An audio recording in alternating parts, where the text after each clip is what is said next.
أزواجه ولا تموتن إلا وأنتم مسلمون فإن أصدق الحديث كتاب الله وخير الهدي هدي محمد صلى الله عليه وسلم صدق الله وصدق رسول الله صلى الله عليه وسلم.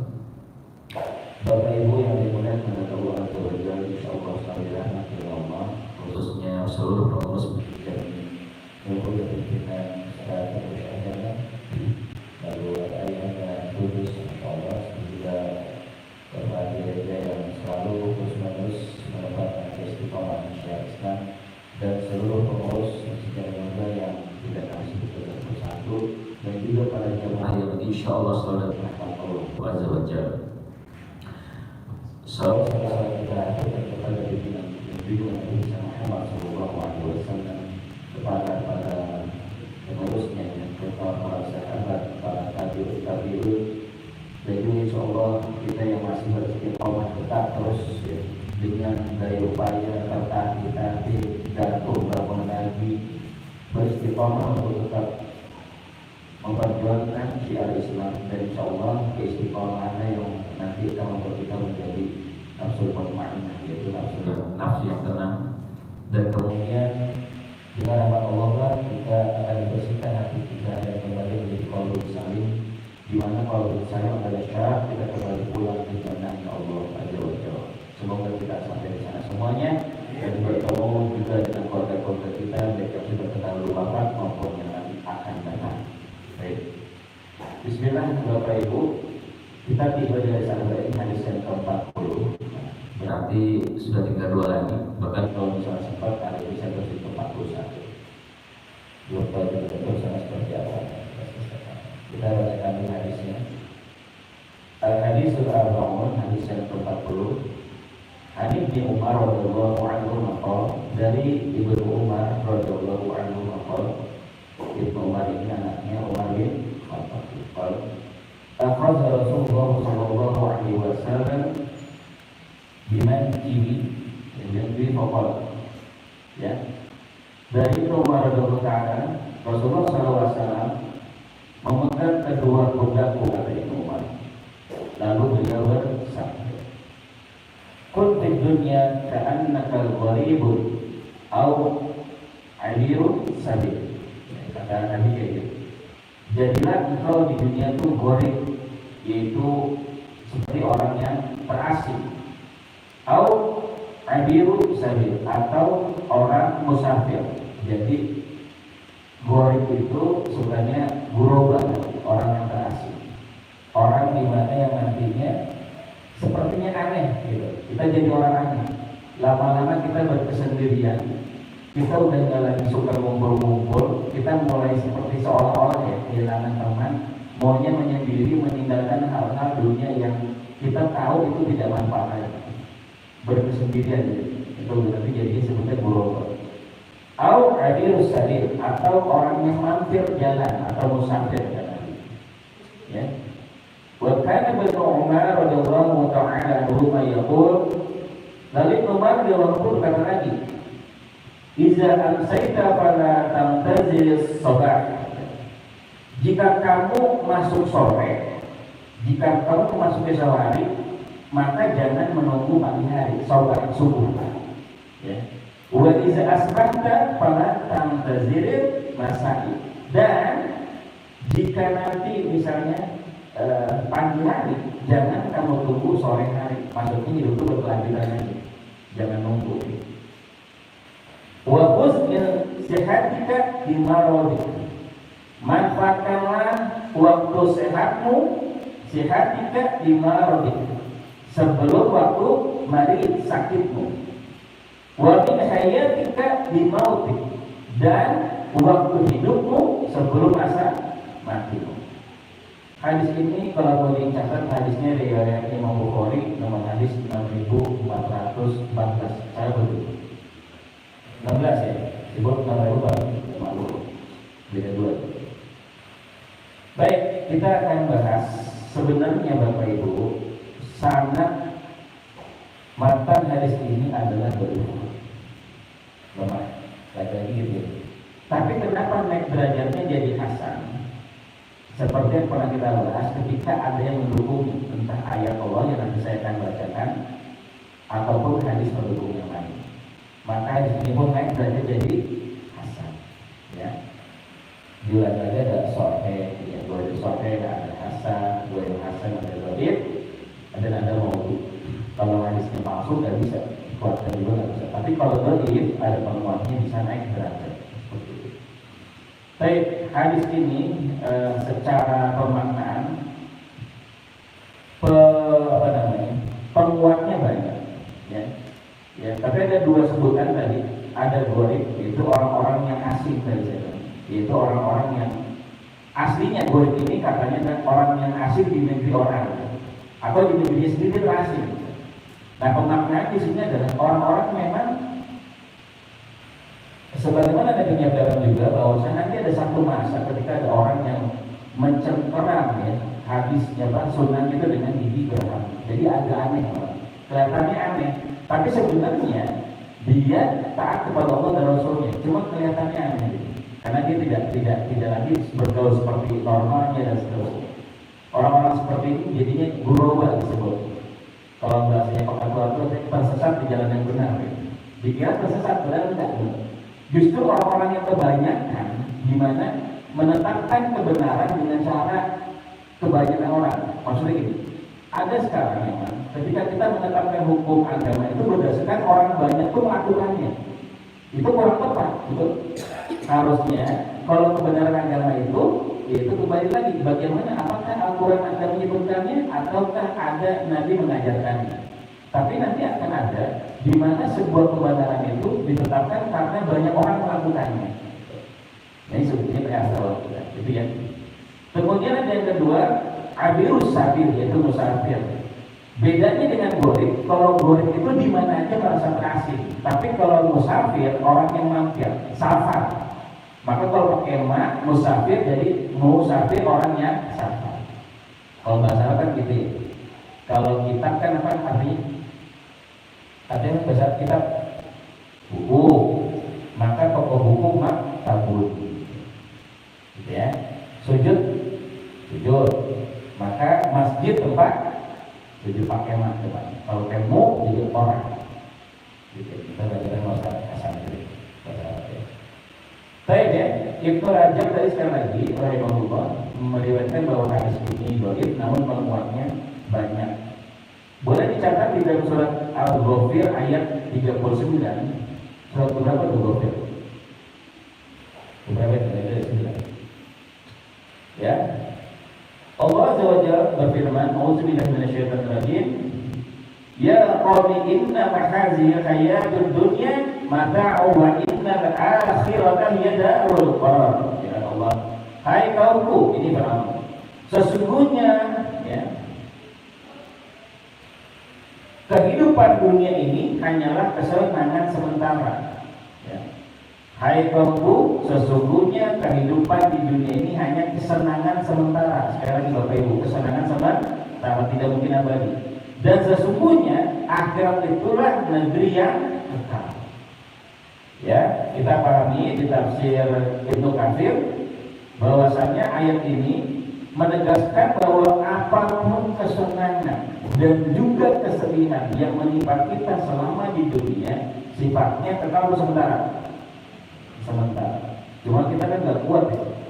Nah, sekali lagi kita ingat bahwa kemarin kita sudah bahas bahwasannya syarat disayang Allah ciri khasnya dua. Takhafu la takhafu wa la tahzan, yaitu tidak khawatir dan tidak sedih. Nah, ini berat. Kenapa kita seringnya ketika mendapatkan kesenangan bahagia, betul? Nah, ketika mendapatkan musibah sedih, betul? Nah, seharusnya nanti pada posisi iman tertentu, baik mendapatkan kesenangan maupun kesedihan rasanya sama. Nah, ini iman sesungguhnya, ini perlu dilatih, gitu ya. Untuk mencapai kasih sayang Allah yang tertinggi levelnya di situ. Itulah kenapa ujian para nabi dan rasul sangat berat. Dan yang terberat daripada nabi dan rasul disebut dengan ulul azmi, yaitu para nabi dan yang rasul di makom sabar. Bahkan Nabi Ayub saja tidak ada di situ. Ingat ya. Dari 5 tadi apa aja? Siapa? Nabi Nuh, siapa lagi? Ibrahim, terus Musa, terus Isa, dan terakhir siapa? Muhammad. Dari kelima tadi mana yang paling sabar? Muhammad Shallallahu Alaihi Wasallam. Nabi kita paling sabar. Artinya apa? Ujiannya Masya Allah. Saya ulangi lagi pembandingnya. Nabi Ayub saja yang sebegitu terkenalnya ujiannya, yang sampai ada korengnya, kebunnya habis, anaknya wafat semuanya, istrinya meninggalkan. Oh, itu saja tidak termasuk ke dalam kategori ini. Bayangin bagaimana yang dimatakan. Maka Nabi kita tadi yang meletakkan tangannya di punggung Ibnu Umar menceritakan seperti itu. Baik, kita lanjutkan lagi ya. Dan sesungguhnya kata Allah, negeri akhirat itulah yang kekal. Selama-lamanya buruk hidup di dunia, Pak, tetap saja bakal mati. Pasti mati.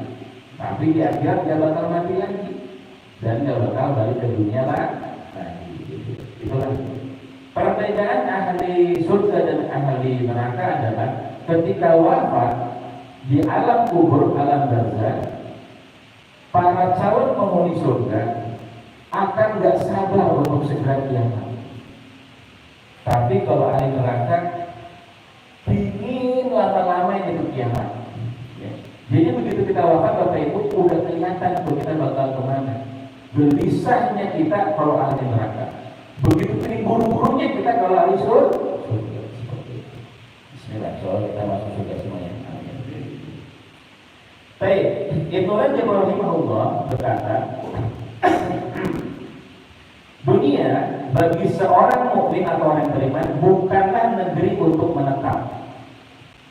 Bukan berarti nggak boleh punya rumah, ya. Tapi bukan negeri untuk menetap. Bukan sebagai tempat tinggal. Orang yang beriman berada dalam keadaan satu, orang beriman ini, yaitu menjadi orang yang terasing tadi, gorib atau global. Ya. Dia merasa ramai di kesunyian, merasa sunyi di keramaian. Bingung? Merasa ramai di kesunyian, merasa sunyi di keramaian. Kenapa? Karena ketika dia bersama Allah, dia ramai.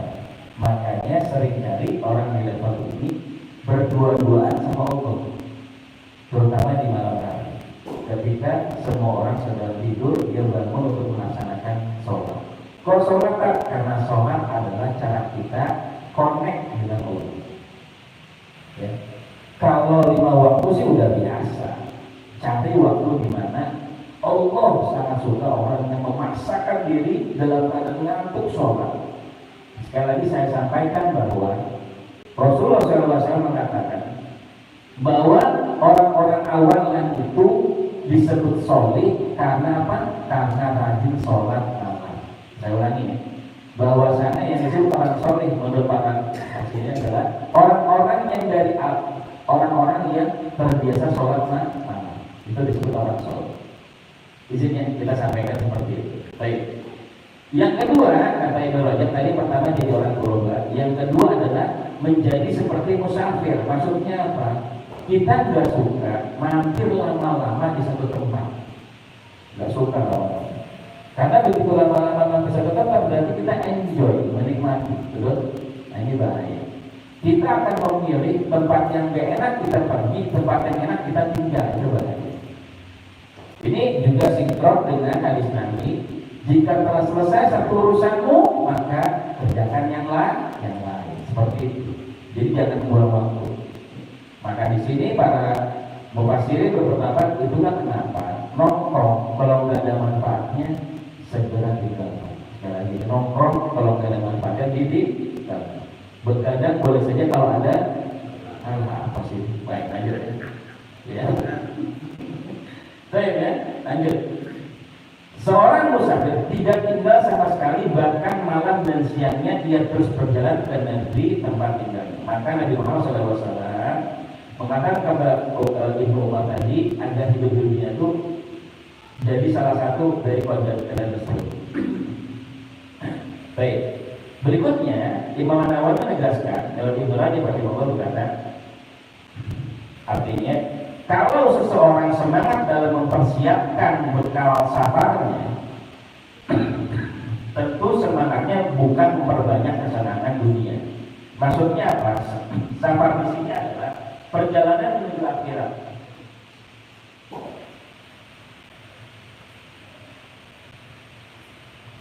Ya, safar di sini maksudnya perjalanan menuju akhirat. Maukah kita di Riyadhis Shalihin jadi golongan yang ketika orang-orang bawa bekal untuk perjalanan, sedangkan kita nggak bawa bekal? Mau? Nggak bisa. Kalau kita tidak mempersiapkan bekal, maka kita akan kehausan, kita akan kelaparan, nggak siap. Perjalanan menuju akhirat itu sama. Nanti pertama sebelum ke akhirat kita wafat dulu, wajib wafat dulu, nggak bisa enggak. Nah ketika wafat kita nggak bisa balik lagi ke dunia. Nah ketika wafat tadi bekal kita mulai dipakai masalahnya. Ya. Dan sudah mulai ketahuan siapa yang datang. Nanti ada, kalau laki-laki bu, ada sosok pemuda seperti apa tampilannya. Kalau dia tampan mempesona, kemungkinannya adalah jelas dia ahli surga. Tapi muncul pemuda ya usia sekitar 30, 31, 32, 33 muncul dengan keadaan buruk rupa, itulah dia amal. Dia calon penghuni neraka gelisah. Saya tuh udah gak bisa balik. Bekalnya udah habis duluan. Nanti di padang mahsyar seorang ibu ingat sekali lagi seorang istri akan sebelum ditimbang amalannya akan dimunculkan suami. Bagaimana dia kepada suami? Ingat Bapak Ibu, Nabi pernah bersabda, jika diperbolehkan seseorang sujud, maka aku akan perintahkan seorang istri sujud kepada suami. Karena surganya istri dibalik punggung suaminya. Dan laki-laki, dengarkan semuanya bapak-bapak, bahwasannya surganya bapak-bapak di mana? Betul, di ibu kita, di ayah kita. Ya ibu diketahui Aisyah, demikiannya. Masya Allah, jadi semuanya puterannya pas. Gitu. Nah inilah yang jadi bekal kita. Kenapa? Karena ketika bekal itu habis duluan di dalam kubur, berarti di padang mahsyar udah kosong lagi. Sebelum kita ditimbang, kan di padang mahsyar kumpulin dulu kita di semuanya. Lalu ada babak di mana kita kehausan. Pada saat kehausan nanti Nabi Muhammad SAW akan berdiri mempersiapkan minuman dari salah satu cabang dari 12 cabang telaga Kautsar. Semua Nabi dan Rasul memiliki telaga. Nama telaga Nabi telaga Kautsar, sumbernya di surga. Dan dia yang keluar kepada masyarakat nanti. Nah, itu cabang ke-12 di dalam hadis. Nanti Nabi akan nunggu umatnya dari awalan sampai akhirat. Dia yang akan memberikan minum kita. Mau nggak? Dituangin sama Nabi. Cuma syaratnya salah satunya adalah itu wajah kita, badan kita tidak luput dari selalu berwudu. Itu aja belum selesai. Ada umat Nabi yang sudah berwudu, tapi sayang, Nabi pun tahu itu umatnya, tapi dijerat malaikat nggak boleh dekat ke telaga. Nabi berkata, wahai macam itu umatku, kata malaikat, kau tidak tahu apa yang dia perbuat selepas kau pergi. Malaikat wafat. Gitu ya. Nanti kita disambut, belum selesai atau belum? Kenapa telaga Kautsar? Telaga Kautsar itu kalau diminum Pak Bu tidak akan haus selamanya. Ingat nanti matahari di dekat itu, kayak mengocok sampai tenggelam orang. Nabi bersabda, tidak akan bergeser kaki Nabi Adam dan kaki anak Adam, cucu Adam, sampai dihisap beberapa perkara, di mana ilmunya dipakai jadi anak. Kemudian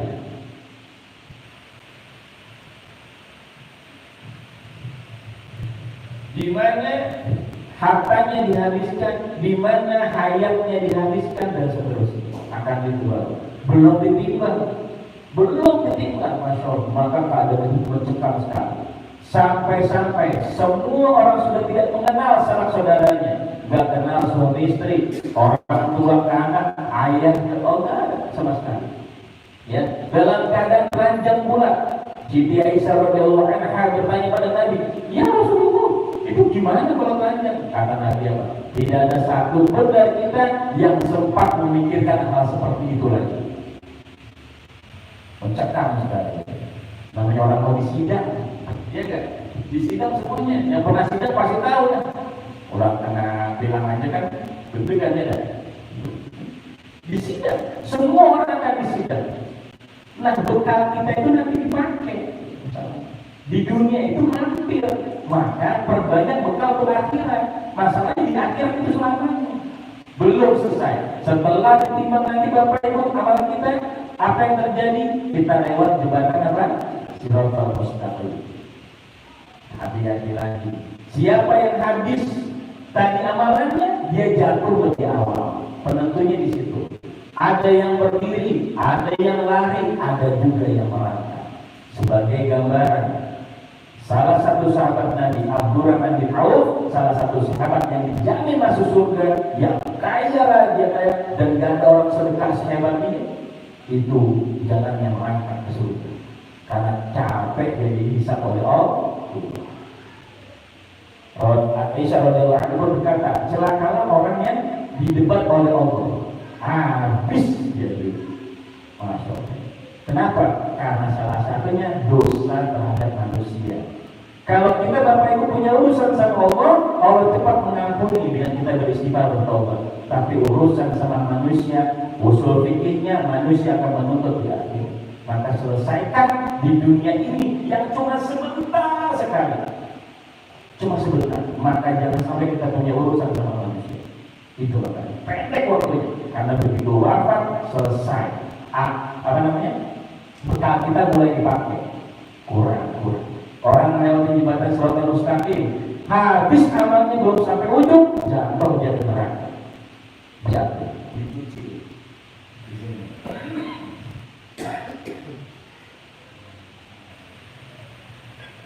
Benar topi. Saya seperti itu. Kemudian hadis berikutnya sesuaikan boleh kita catat lagi ya. Rasulullah SAW lewat riwayat Ibnu Abbas ya. Ini riwayat Hakim dari Ibnu Abbas mengatakan Rasulullah SAW, kita sama-sama tahu ya di sini ya. Saya bacakan dikit. Ya. Iktasim khamsan qabla khams ya. Kita sudah tahu manfaatkan 5 perkara sebelum 5 perkara, yaitu syababaka qabla haramik ya. Waktu mudamu sebelum waktu datang waktu tuamu. Wasihataka qabla saqamik. Waktu sehat sebelum waktu satu-satu ya sekali ya. Pakai bahasa Indonesia aja deh.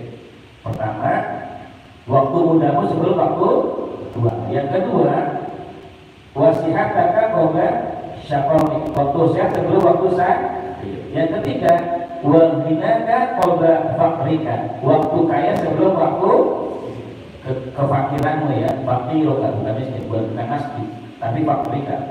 Wa faraghuka qabla sadrika, yaitu masa luangmu yang keempat, masa luangmu sebelum masa sibukmu ya. Yang kelima, wa hayataka qabla mautik, masa hidupmu sebelum masa matimu. 5 ya. 1, muda sebelum tua, sehat sebelum sakit, terus apa? Kaya sebelum fakir. 4, lapang sebelum sibuk, dan kelima, hidup sebelum mati. Ini diingat mati. Sekali lagi ya. Muda sebelum cek, udah masih tua apa masih muda? Yang udah tua, muda udah lewat. Udah mau terima. Yang kedua, masa sehat sebelum sakit. Ada yang sakit sekarang? Ada yang sakit berdosa. Ingat nanti kalau sehat bersyukur ya. Insyaallah. Yang ketiga, masa kayamu sebelum masa fakirmu. Kaya semua kan? Repot urusan. Yang kalau waktunya pas fakir, ya udah mau bismillah insyaallah. Kalau udah kaya lagi, ingat ya. Insyaallah kalau kita ini jangan mau. 4, masa luangmu sebelum masa sibukmu atau sempit. Sekarang lagi sibuk apa sih? Lapang. Gitu. Nah, ini kesempatan ibadah banyak zikir. Nanti kalau udah sibuk dengan proyek-proyek lagi, koordinatornya bisa. Siapa tahu zikirnya lupa, betul nggak? Makanya sekarang manfaatkan yang gitu. 5, Masa hidup sebelum masa mati. Gak usah ditanya, kalau saya tanya sudah mati, ada yang jawab repot ya kan? Jadi ini masih masa hidup. Artinya apa? Ini yang terakhir, yang kelima, cuma sekali Bapak Ibu. Sehat sakit bisa nggak? Bisa. Kaya miskin bisa nggak? Lapang sempit bisa nggak? Tapi sekarang kalau sudah mati bisa hidup lagi nggak? Hidup mati nggak mungkin. Nah ini yang terakhir, makanya paling penting. Ini yang terbatas, tidak ada lagi perpanjangan waktu, tidak ada final sokot, maka manfaatkan waktu yang sempit ini, karena bekalnya cuma pas lagi hidup, dibawa nanti pas mati. Ya itu kira-kira. Silakan kalau ada yang mau bertanya penonton. Ya, silakan. Mau nanya, dia ada bekal. Yang sering lampunya untuk bekal sering. Deposito nggak berlaku di sini. Itu Bu, Boleh tanya? seperti ini. Bukan ini maksudnya ya. Kalau seperti itu nggak masuk kajian. Oh iya, tahu nggak Bapak Ibu? Orang yang mampir di kajian nggak sengaja nih, Masya Allah.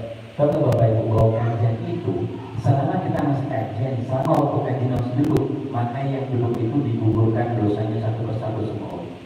Meskipun ada orang mampir nih, dia misalnya sholat yang mampir ya, terus dia ikut duduk, padahal dia nggak ngerti, dia kena juga barokah gitu.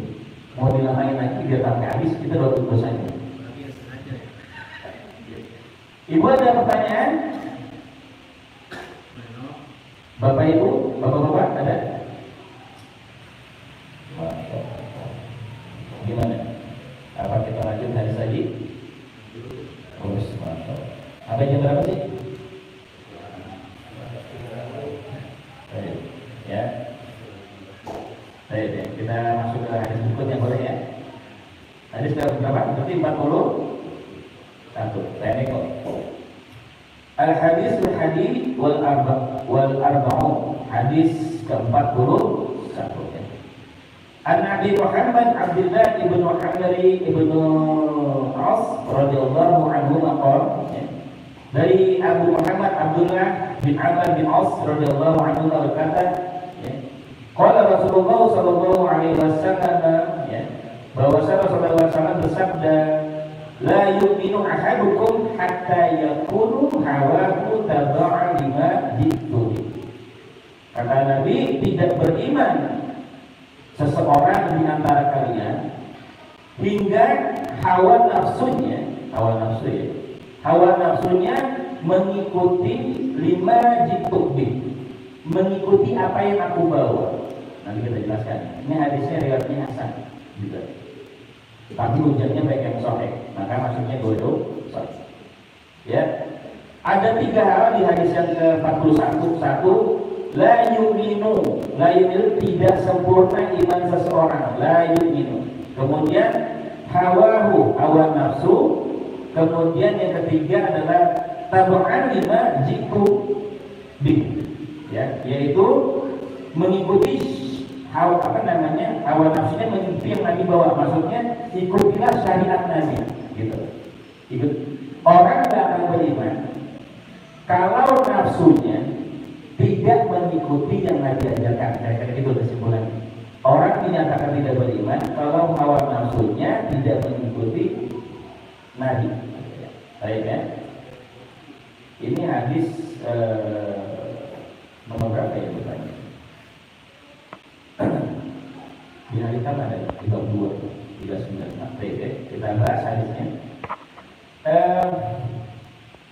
Di dalam surah An-Nisa ayat ke-65, boleh catat ya, 565. Allah Azza wa Jalla berfirman, "A'udzubillahi minasyaitonir rajim, fala warabbaka la yu'minuna hatta yuhakkamu bima shajara bainahum, thumma la yajidu fi anfusihim harajan mimma qadaita wa yusallimu taslima." Fala rabbuk, dan maka demi Tuhanmu, mereka pada dasarnya tidak beriman, hingga mereka menjadikan kamu hakim terhadap perkara yang mereka perselisihkan. Kemudian mereka tidak merasa dalam hati mereka suatu keberatan terhadap putusan yang kamu berikan, dan mereka menerima dengan sepenuhnya. Seluruh nabi dan rasul hakikatnya adalah hakim di masanya.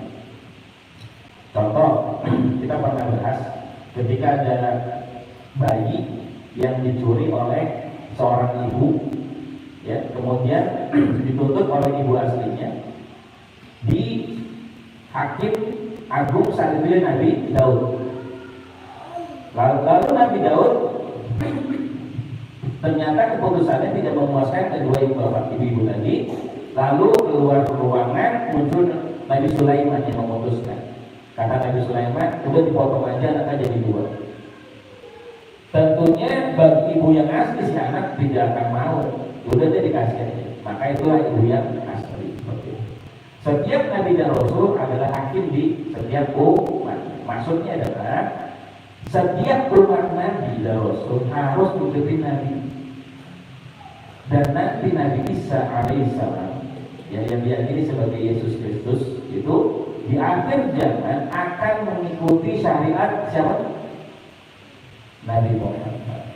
Dengan turunnya dia nanti di Menara Putih di akhir zaman, karena ada beberapa tugas beliau.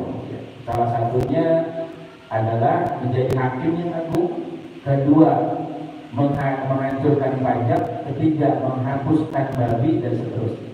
Itu yang pertama. Nanti turunnya. Dia jadi makmumnya Imam Mahdi. Imam Mahdi jadi imam. Imam Mahdi siapa kan? Imam Mahdi adalah salah satu zuriat Nabi Muhammad SAW yang muncul dari kota Madinah, bukan dari Jawa, bukan dari Maluku, bukan dari Singapura, bukan dari Madinah. Hadisnya begitu. Nanti dia dibaiat di Mekah, ya. Kemudian nanti dia akan menjadi pemimpin untuk menghancurkan banyak hal, dan dia juga nanti yang akan diperangi oleh pasukannya Dajjal. Lalu Nabi Isa turun jadi makmumnya Imam Mahdi, dan nanti yang akan membunuh Dajjal. Seperti itu ya. Semua pada saat itu Nabi Isa turun mengikuti syariat Nabi Muhammad SAW. Jadi seperti itu. Di mana Nabi atau Rasul terakhir muncul, maka saat itu mengikuti syariat. Bedanya apa? Nabi dan Rasul. Nabi mengikuti syariat Rasul sebelumnya. Contoh, anaknya Nabi Ibrahim siapa itu? Nabi Ismail. Siapa lagi? Ibrahim Rasul, Ismail Nabi, Ishak Nabi. Maka Ismail dan Ishak ikut syariat Nabi Ibrahim. Paham sih? Lalu ada di zaman Nabi Isa, ada Nabi Yahya. Ya, subuh. Isa Rasul, Yahya mengikuti syariat Nabi Isa. Dan terakhir ketika Nabi Muhammad SAW, seandainya ada Nabi yang masih hidup, maka mereka wajib mengikuti Nabi Muhammad SAW. Gitu caranya.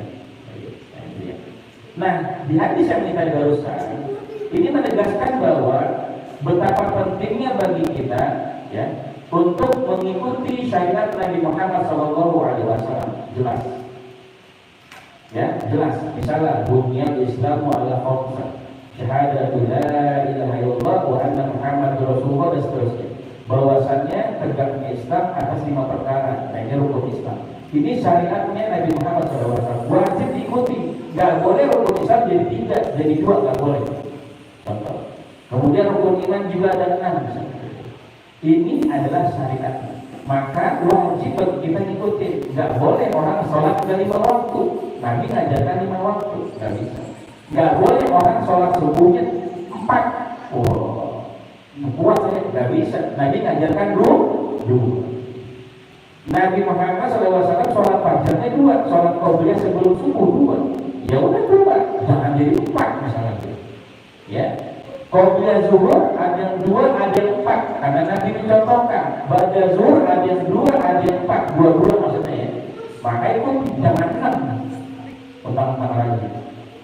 Sholat duha berapa maksimum? 12 maksimum. 2 boleh, 4 boleh, 6, 8 14. Sampai di mana? Ya. Baik ya. Ini adalah bahasanya ayat ke-41 ini bagaimana kita untuk disebut sebagai orang yang nafsunya ngikutin Nabi, ya udah ikuti syariatnya Nabi Muhammad SAW. Kurang lebih seperti itu kesimpulan dari ini, dari yang hadis ke-41. Baik, silakan kalau ada yang mau bertanya. Ini udah 2 hadis nih. Tahap depan habis nih, 42. Sampai selesai. Ayo. Nah, dan ibu ditanya cukup jelas atau makin jelas? Kalau enteng materi ini, ya. Enggak ada.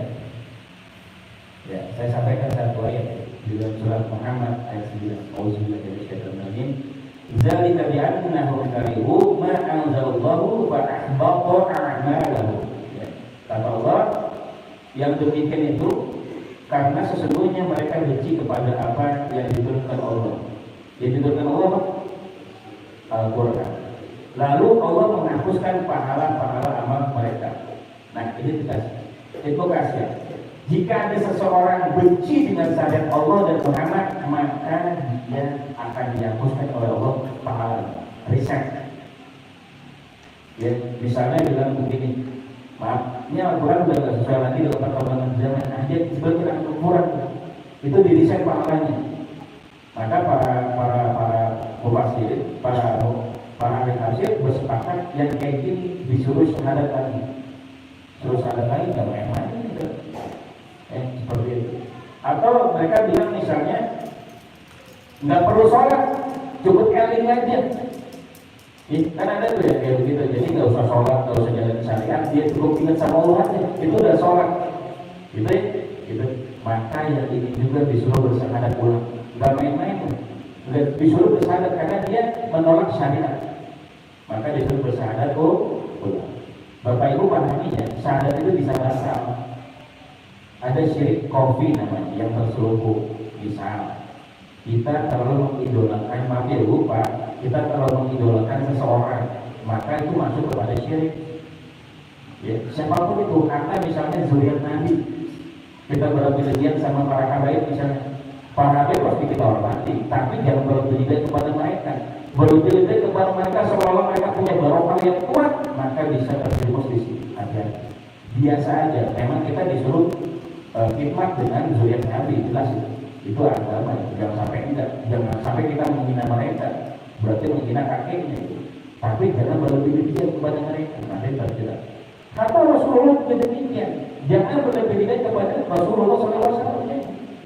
Kita cinta Rasul karena Allah suruh. Contoh Umar bin Khattab ketika dia mencium Hajarul Aswad, bilangnya apa? Kalau Nabi Muhammad yang melakukan nggak bakal dia juga cium, nggak mau deh. Buat apa? Tidak ada manfaat. Karena dia patuh kepada cintanya kepada Nabi dan seterusnya. Ini contohnya. Sekali lagi, di hadis ke-41 yang baik merupakan bahwa jika benar kita cinta kepada Nabi Muhammad, nafsu kita terdorong untuk menjalankan perintah Nabi Muhammad SAW. Karena sesungguhnya Nabi Muhammad SAW ada utusan Allah. Dia membawa risalah dari Allah, maka kita wajib ikuti. Kenapa? Risalah para nabi dan rasul sama, yaitu kalimat la ilaha illallah. Berikutnya aja yang beda syahadatnya. Kalau zaman Nabi Ibrahim, wa asyhadu Ibrahim Rasulullah, wa asyhadu Muhammad Musa Rasulullah, Isa Rasulullah, Muhammad Rasulullah, itu bedanya. Tapi kalimat awalnya syahadat tetap sama. Asyhadu an la ilaha illallah. Seluruh nabi dan rasul membawa risalah yang sama, tauhid satu, tidak melainkan Allah. Tidak ada lagi. Bahkan Rasulullah SAW tidak kita jadikan berlebihan. Kalimat apa yang pantas kita ucapkan dan kita ingat selalu adalah kalimat tauhid. Kalimat tauhid itu paling tinggi. Ya. Abdul zikri apa? Annahu la ilaha illallah. Itu adalah hadis. Baik ya. Enggak ada yang bertanya? Saya tutup nih. Oh iya.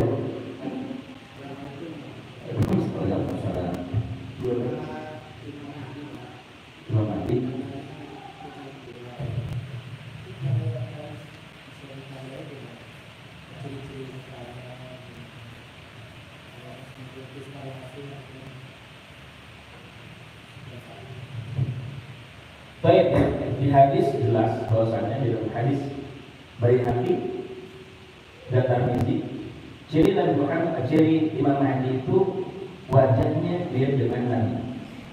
Nah, ini repot. Nah, berarti kalau ciri lompat lagi ke ciri khas Nabi Muhammad SAW ya, gitu ya. Misalnya yang paling gampang, Nabi itu punya uban maksimum 20 lembar. Jadi kalau dia mimpi ketemu Nabi, ubanan bohong. Isinya pasti itu berarti ya. Kemudian Nabi itu tidak tinggi sekali dan tidak pendek, sedang. Dadanya tegap. Ada cerita Nabi yang bilang, secara umum mirip dengan Nabi panas, cuma bedanya akhlak. Maka Allah membalik akhlaknya dalam semalam. Jadi tidak ada satupun zuriat Nabi yang sama akhlaknya dengan Nabi, tidak ada. Mirip-mirip ya, kalau persen ada lagi. Apalagi kita. Tapi nanti dalam semalam Allah akan membalik akhlak, gitu ya. Dan itu nanti akan ciri khas lainnya Pak Anas, nanti yang jelas dia akan dibayar di Makkah. Dulu tahun berapa kan yang ada peristiwa itu dengan uangku jadi tahun 74 ya Mas Saleh. Sampai bukan usaha ya wah. Bisa di Saudi ada yang memaksa masuk ketika sedang haji, musim haji, lalu dia menyatakan sebagai Imam Mahdi. Pernah Bisra dia kira Sultan Saudi pun minta tentara lagi ke Pakistan untuk menyerang. Mereka menyandra haji. Yang tahun Imam Mahdi itu di Sandra tahun itu dia memang ada turunan Nabi gitu. Dia zuriat ada dari Quraisy juga gitu. Tapi bukan itu caranya. Dia dibayar, kemudian akhirnya diberantas, hukumannya mati. Gak sembarangan itu. Jadi nanti kalau memang betul ya nggak mungkin diberantas kalah. Karena Imam Mahdi akan memimpin pasukan untuk kemudian membereskan beberapa fitnah di dunia, nanti diakhiri dengan turunnya Isa Al-Masih. Ya ciri-ciri fisiknya baca ini Pak Anas dari ciri-ciri Nabi Muhammad SAW. Ada beberapa alisnya Nabi juga tuh seperti bulan salib. Nggak ada alisnya. Bulan salib bukan bulan dari gitu. Jadi ya Pak Anas ya, insya Allah seperti itu. Ya. Kalau saya pribadi Pak Anas memilih dari masa itu ya Pak, berarti karena begitu nanti Imam Mahdi turun Bapak Ibu, yang laki-laki izin segera berangkat ikut saya. Segera berangkat, ya, perang sudah dimulai, perang besar dimulai, perang akhirnya turunnya Imam Mahdi salah satu ciri kiamat besar. Gak main-main. Jadi kalau nggak sanggup gimana ya ini jangan sampai hidup sampai sana, gitu ya. Gitu aja. Cukup atau belum? Lanjut. Persoalan.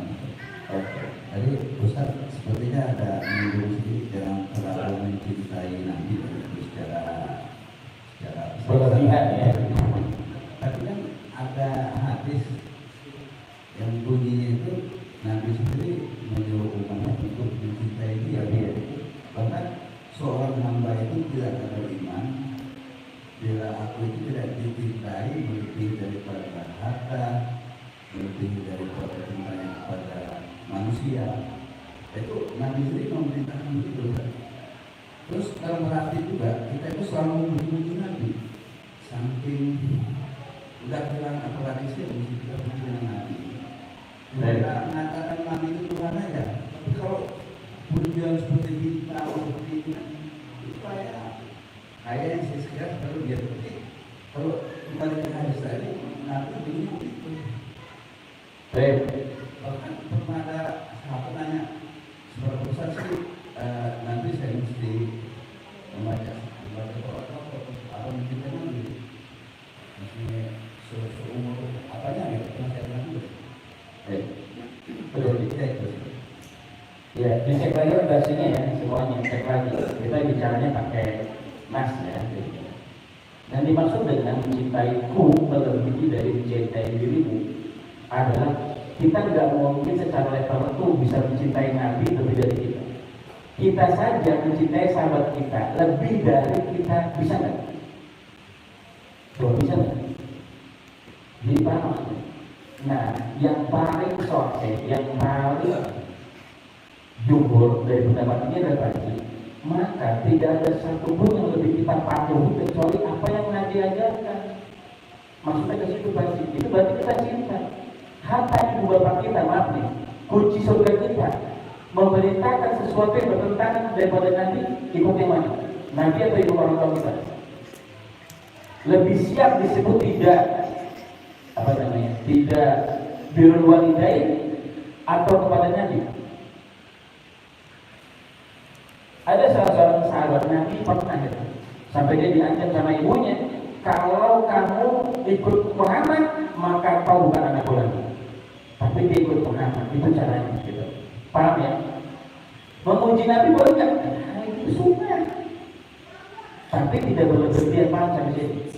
Tidak sampai mensifati Nabi tadi Pak bilang seperti Allah, jangan. Misalnya dia maha suci, nggak bisa. Makanya Nabi maksud. Kenapa? Karena dosa terdahulu sama terdepannya diampuni. Artinya mungkin nggak Nabi ada maaf kekeliruan, mungkin. Tapi Nabi langsung ditegur Allah. Jadi jangan bilang itu Nabi sering berbuat dosa. Mohon maaf, bukan begitu, tidak. Nabi langsung diingatkan, bukan orang yang dibiarkan salah kayak kita sebelum taubat. Maka tidak ada satu pun manusia di muka bumi ini yang paling mulia kecuali Nabi. Jadi nama Buddhis itu utamina maka rela akhlak. Tidak ada akhlak yang lebih cemerlang, yang terang beneran kecuali apakah Nabi. Maka kiblat kita untuk akhlak adalah Nabi Muhammad SAW. Kira-kira begitu terjemahannya ya. Jadi jangan berlebihan. Harus sampai mahal luar biasanya Nabi, tidak bisa. Tapi ingat ya, memang kalau Nabi masih hidup, maaf ya, saya kasih tahu. Teringatnya Nabi pun barokah. Oh iya, tapi tidak juga beda sih Pak. Tapi ingat kita mesti khidmat sama Buddha, jangan mencela mereka. Kakeknya marah,